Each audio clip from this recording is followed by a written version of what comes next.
So now we're standing on the side of the road, wet and muddy, looking at this brand new German luxury car, nose first, in a ditch full of mud. And my daughter says, Dad, I do think I want to go away to college. And were you ready to drive her to the airport immediately? Oh, absolutely. Oh, speaking of which, I do have a plane to catch. But I think I'd like to leave you a little gift. Who doesn't like gifts?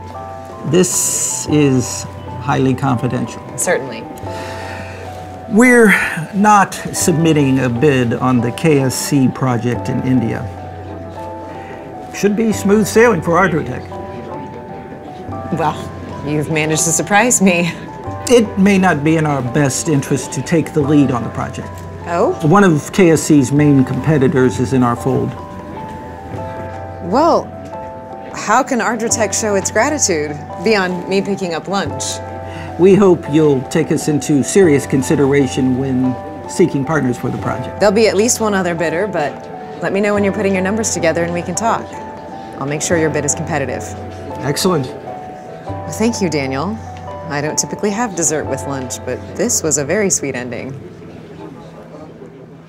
Hey, Dan, what's up? Is your phone off? I've been trying to reach you. Have you seen my text? I'm here with Felicity. We've got a hell of a problem on our hands. What? No, I was... Our network's been breached. We've received an extortion demand. Extortion? For what? Our data's being held hostage.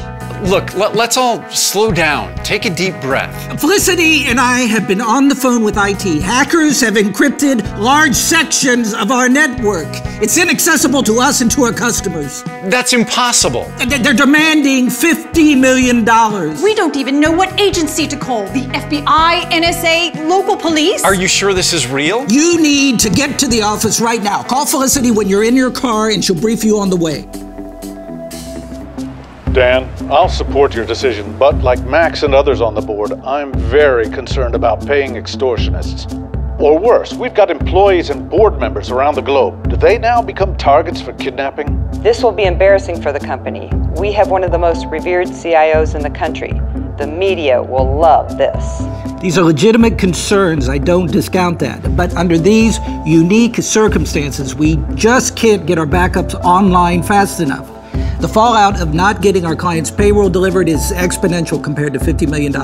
This at least gives us a chance.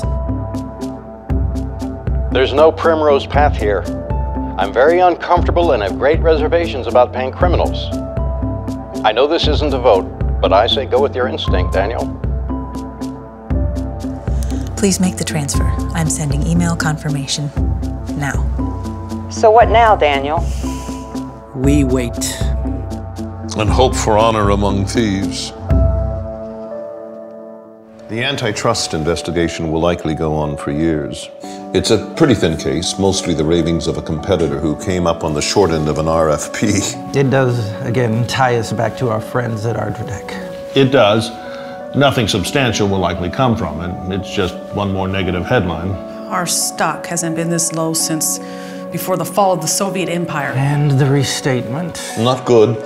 The SEC will scrutinize everyone's stock transactions.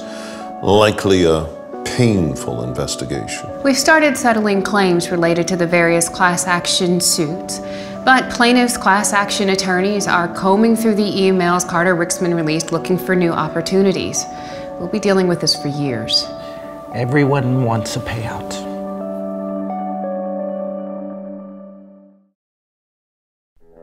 The acquisition will help Epticom regain previously lost market share in the highly coveted Pacific Rim. Baseline Global announced the layoff of 4,000 employees around the globe. CEO Dan Rutherford called the layoffs a right-sizing measure, initiated prior to the external breach in the company's computer network that led to a $50 million extortion payment, as well as the subsequent release of embarrassing and incriminating documents to the SEC and media by whistleblower Carter Rixman, a senior IT manager at the company. The Rixman documents revealed a litany of alleged transgression, including antitrust collusion and financial statement fraud, as well as embarrassing internal communications. In recent months, both CFO Claire Hennessy and CIO Darren Riley have left Baseline Global. Stock analysts are bearish about the future of the company under its current leadership.